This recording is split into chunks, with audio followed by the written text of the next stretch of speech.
Hola a todos, bienvenidos a este capítulo de Coffee and Data donde vamos a analizar un poco más acerca de los errores de nuestro modelo. En el capítulo anterior vimos cómo implementar una regresión lineal, que básicamente trata de resolver un problema de regresión, es decir, tratar de predecir un número. Sin embargo, la idea del capítulo de hoy día es un poco validar cuánto se equivoca nuestro modelo. ¿Nuestro modelo es bueno? ¿Nuestro modelo es malo? Así que el día de hoy vamos a ver algunos conceptos como MAE, MSE y RMSE antes de comenzar a confiar en algunas predicciones. En el episodio 1 obviamente aprendimos a minimizar el error. Hoy día vamos a aprender a interpretarlo. En el episodio anterior vimos que en nuestra función de pérdida de nuestra regresión lineal al momento de hacer la optimización obtuvimos un MSE de 0.0508. Esto es bueno, en realidad no sabemos, porque no hay contexto, no hay comparación, ni siquiera hay unidades. Lo que vimos en el episodio anterior fue básicamente que el precio de un café se determinaba por esta ecuación, 0.0292 por el tamaño en mililitros más 3.6357. Esto era el resultado de nuestra regresión lineal. Sin embargo, solamente usamos datos de juguete, usamos datos muy pequeños y nos dio este MSE. ¿Esto significa que en realidad fallamos por 0.05 soles? No. En realidad el MSE no está medido en soles, está medido en soles al cuadrado. Entonces, ¿qué otras métricas podemos utilizar para entender? Antes del promedio, vamos a un error por café. Lo primero es entender cada distancia y de ahí decidimos cómo resumirlas. Este es un poco el gráfico que dejamos en la clase anterior. La idea es que la predicción va a ser la recta, ¿cierto? La predicción va a ser la recta. Entonces, esta recta configura nuestra predicción y los datos reales van a ser estos puntos. Entonces, la diferencia entre lo que predecimos y el valor real lo vamos a llamar residual. ¿Sí? Entonces, matemáticamente hablando, el error o el residual va a ser la predicción o el Y-gorrito menos el valor real. En nuestro caso sería la predicción del precio menos el precio real. El signo nos dice hacia qué lado falló la recta. En muchos casos nos importa, en muchos casos no. Vamos a ver un poco más acerca de eso. ¿Qué significa el signo? Si el error es mayor a cero y seguimos esta misma ecuación, podemos concluir que el modelo predijo un precio demasiado alto, es decir, está sobreestimando el precio. Mientras que si el error es negativo o es menor a cero, el modelo predijo un precio demasiado bajo, es decir, está subestimando el precio real. Si el modelo predijo cero, obviamente que es una predicción exacta, esta sería la predicción perfecta, que es básicamente imposible. Para medir una magnitud, el signo en realidad nos estorba, pero en muchos casos, para diagnosticar el modelo puede ser bastante útil. Por ejemplo, si estamos viendo predicción de demanda, sobreestimar la demanda tiene un efecto diferente a subestimar la demanda. Al igual que si estamos viendo precios, por ejemplo. Predecir precios muy altos tiene un efecto diferente a predecir precios muy bajos. Dependiendo del caso de uso, vamos a querer o no validar el signo de cada uno de los errores. ¿Por qué no los promediamos directamente? Imagínense estos dos errores, por ejemplo. Tenemos el error menos 2 y tenemos el error más 2. Si le sacáramos el promedio, en realidad nos saldría un error cero, a pesar de que estemos fallando por 2 soles en cada uno de los cafés. Entonces, sacar el promedio directamente no es una muy buena métrica. Entonces, antes de promediar, necesitamos convertir cada residual en una magnitud positiva. Y hay varias formas de hacer esto. La primera es, obviamente, el error absoluto. Si le sacamos absoluto al error, vamos a darle el signo y nos vamos a quedar solamente con la magnitud. Entonces, la respuesta o lo que nos dice este error es cuánto nos alejamos sin importar la dirección. Y acá vamos a presentar al error absoluto medio o el MAE, que vendría a ser el error. Ya sabemos que este es el error. Le vamos a sacar el valor absoluto y lo vamos a promediar. ¿sí? Esto, la sumatoria de los errores absolutos dividido sobre el valor, todos los valores, o el recuento de valores nos va a dar el promedio. Entonces, esta es la magnitud absoluta de cada residual, el famoso MAE. ¿Cómo vamos a interpretar el MAE? Imagínense que tenemos este MAE, 0.1851. Lo que nos dice es que la recta o la predicción en este caso, recuerden que la predicción también se modela como una recta para el modelo de regresión lineal, en este caso específicamente. En otros casos, la predicción se va a modelar de una manera diferente, pero para el caso de la regresión lineal, la predicción se modela como una recta. En promedio, y esto es importante porque recuerden que estamos sacando el promedio, la predicción se equivoca en promedio por unos 19 céntimos. ¿Sí? En este caso, no nos importa mucho la dirección. Podemos decir que puede ser por abajo o por arriba, pero en promedio se equivoca 19 céntimos. Y el MAE conserva esta unidad. Si se dan cuenta acá, le hemos sacado solamente el valor absoluto a los valores yes. Los valores yes están en soles, porque es el precio en soles. Entonces el MAE conserva la misma unidad. Esta es la parte de código que lo vamos a ver más adelante. Ahora, la segunda opción es elevar esto al cuadrado. Es una métrica bastante interesante. Y la fórmula sería básicamente el error, que lo vimos anteriormente, al cuadrado. Y bueno, todo esto promediado. ¿Qué es lo que nos dice esto? Como estamos sacando al cuadrado, los errores de mayor magnitud se van a penalizar más. Por ejemplo, un error de 3 soles aporta 9 al MSE, pero solamente 3 al MAE. Entonces, errores más extremos se van a penalizar más. Por lo tanto, es una métrica un poco más estricta en cuanto a errores extremos. El MAE y el MSE responden a preguntas diferentes.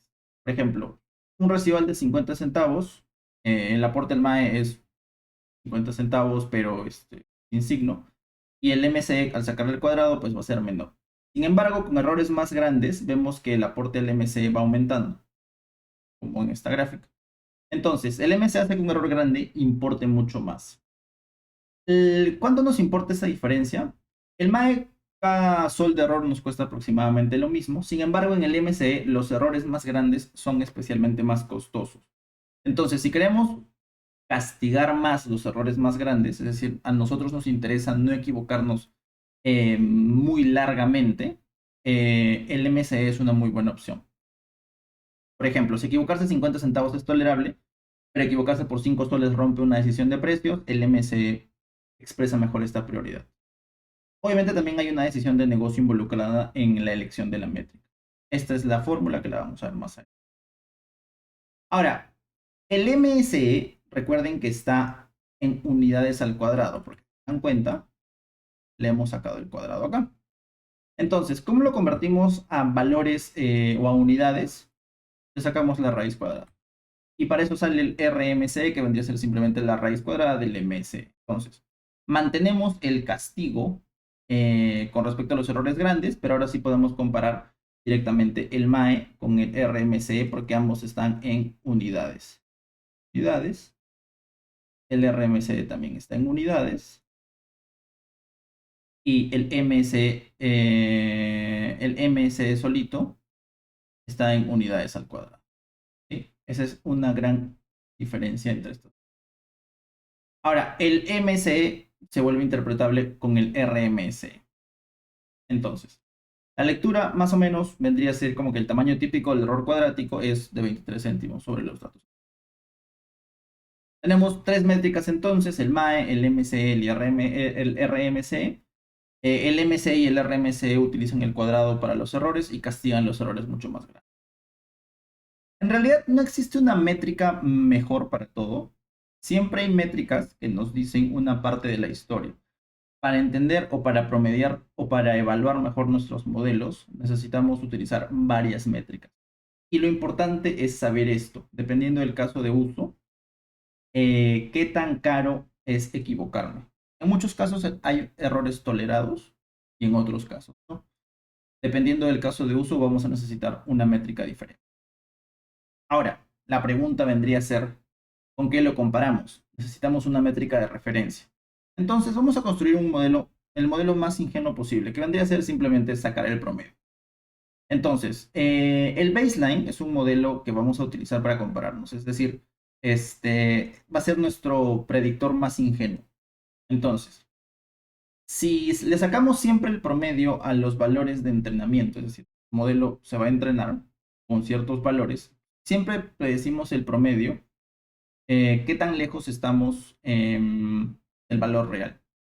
Entonces, este va a ser la referencia mínima. En muchos casos, por ejemplo, esto es con respecto al caso anterior, el modelo que vayamos a implementar debería tener una mejor métrica que el promedio de los datos de entrenamiento. Si eso no funciona, pues nuestro modelo está mal. Ahora, ¿por qué necesitamos un baseline? Porque no sabemos con qué comparar este RMC, ¿cierto? Tenemos un 3 soles de RMC, pero tal vez sea mucho, tal vez sea poco. Necesitamos una comparación de referencia, un punto de referencia para determinar que esto es efectivamente un modelo, un error tolerable o no. Otra métrica muy utilizada es el R cuadrado. El R cuadrado, o en muchos casos ustedes lo conocen como coeficiente de determinación, es una métrica, determinación, es una métrica que me dice qué tan bien técnicamente está hecho el modelo.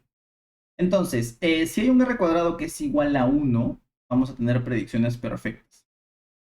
Si un R cuadrado es igual a 0, vamos a tener que el modelo es igual que predecir la media. Por lo tanto, no sería mejor que nuestro baseline. Y si un R cuadrado es negativo, pues en realidad es peor que predecir la media. Por lo tanto, no nos agrega mucho valor. Pero sin embargo, el R cuadrado en algunos casos también se puede interpretar como el porcentaje del error que está explicado por la variabilidad natural de los datos. Esa es otra interpretación que le podemos dar. Sin embargo, siempre vamos a querer buscar R cuadrados lo más cercano a 1. En código lo vamos a poder calcular, pero recuerden que las métricas más interpretables vendrían a ser el MAE y el RMS. Vamos a hablar acerca de un problema importante al momento de evaluar los modelos. Hasta ahora hemos medido el desempeño del modelo con los mismos 9 puntos con los que lo hemos entrenado. Pero acá viene algo importante, un error de entrenamiento bajo, es decir, si validamos o evaluamos nuestro modelo con los mismos datos con los que se entrenó, implica que el modelo se ha ajustado a estos datos, es decir, ha aprendido de estos datos. Pero todavía no demuestra que el modelo va a ser bueno con datos nuevos, es decir, no podemos decir que el modelo vaya a generalizar. Y esto es justamente lo que queremos en un modelo de Machine Learning. Yo no quiero predecir el pasado, yo quiero saber si mi modelo va a predecir bien el futuro. Y la idea y la parte central es esta. Todavía yo no conozco el futuro. Entonces lo que vamos a hacer es una pequeña partición. Vamos a nuestro dataset completo, lo vamos a separar en dos partes. Ahora, esta es una forma de validación, existen otras más. Pero viene acá. Los datos de entrenamiento van a servir para que el modelo aprenda. En nuestro caso, para que nuestra recta determine el intercepto y los coeficientes. Y los datos de test van a servir para evaluar el modelo. Entonces, el test va a ser mi futuro, entre comillas, porque obviamente el futuro no lo conozco, pero va a ser un futuro simulado que me va a servir para evaluar qué tan bien predice el modelo. El test, y esto es importante, no participa de ninguna decisión del aprendizaje. Es decir, no se ve involucrado en nada del entrenamiento. Si utilizamos algo del test para que el modelo entrene, estamos cayendo en un error. Esta separación por eso debe ocurrir antes de entrenar. Entonces, vamos a tener el MCE de entrenamiento y el MCE de test o todas las métricas de entrenamiento. Así que bueno, vamos de frente a nuestro código. Acá tenemos, por ejemplo, algo de código que ya vamos a ver, que lo pueden encontrar también en el repositorio de Coffee and Data. Entonces, si se dan cuenta, por ejemplo, acá no vamos a usar test para nada, simplemente vamos a, a utilizarlo para evaluar. Ahora, si es que estamos usando la estandarización también debe calcularse solamente con los parámetros de entrenamiento, ya sea la media de entrenamiento o la desviación estándar de entrenamiento. Y estos mismos valores van a servir para transformar. Acá tenemos, por ejemplo, un gráfico. Tenemos la comparación del MCE de entrenamiento y el MCE de test. Generalmente el MCE de entrenamiento va a ser un poco mejor, o el error de entrenamiento en general va a ser un poco mejor que el error de test. La idea es que no se separen mucho. Cuando se comienzan a separar mucho, estamos hablando de un fenómeno que se llama sobreajuste, que vamos a ver en el siguiente episodio de Coffee and Data. La idea es básicamente evaluar. Bueno, vamos entonces al código. El entrenamiento responde a puedo ajustar estos datos, mientras que el test responde a oye, ¿qué pasó con los datos que no participaron? ¿El modelo es bueno haciendo la predicción? Vamos así, ahora sí, vamos al código.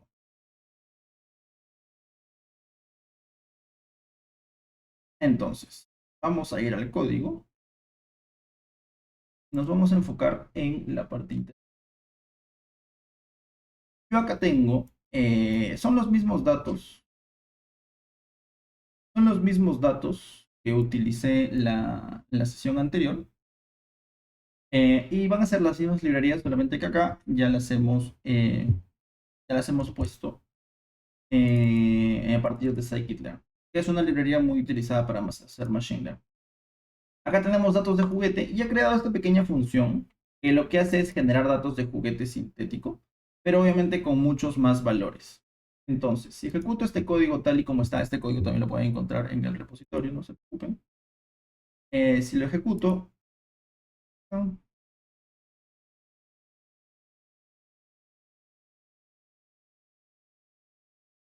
tengo X y tengo Y. Recuerden que X era el tamaño del vaso en mililitros y Y era el precio de los cafés. Acá tengo el tamaño del vaso y el precio de los cafés.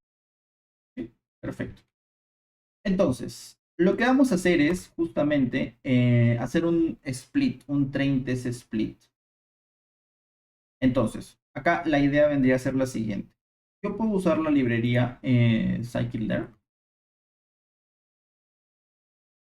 el train test split, que también funciona. Y le puedo decir, ahora, la partición generalmente es 70-30, 70% de los datos para entrenamiento, 30% para los datos de test, pero esto puede ir variando 80-20, dependiendo de la cantidad de datos que tenga.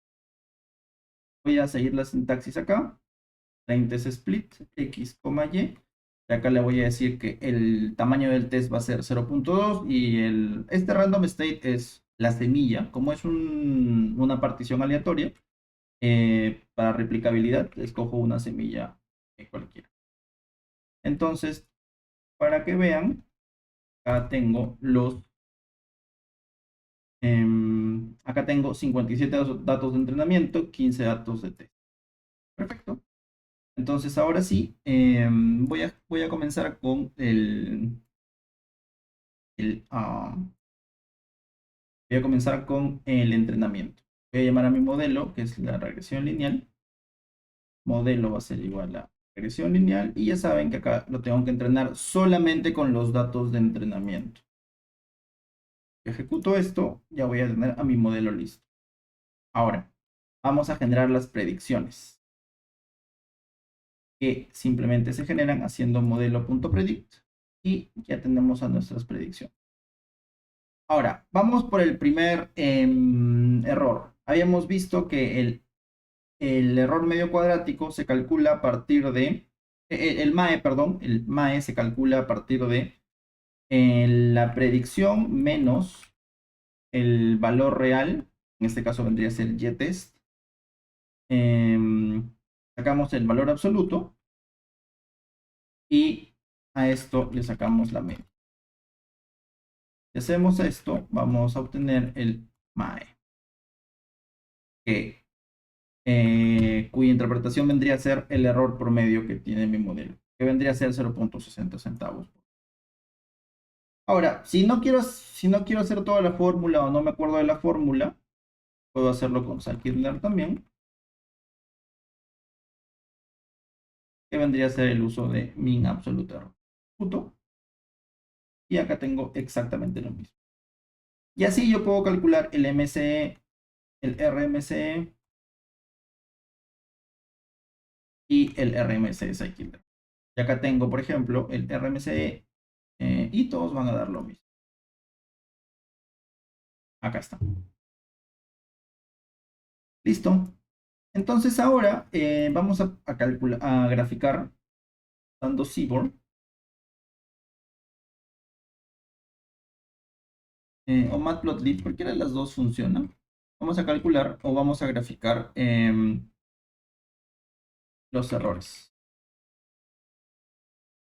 Entonces, vamos a usar un scatterplot. Los valores de test son los valores reales y vamos a generar las predicciones. Y ya está. Con esto vamos a ver nuestro gráfico. Y acá tenemos los precios reales. Si quisiéramos ver los precios de entrenamiento, también lo podríamos hacer.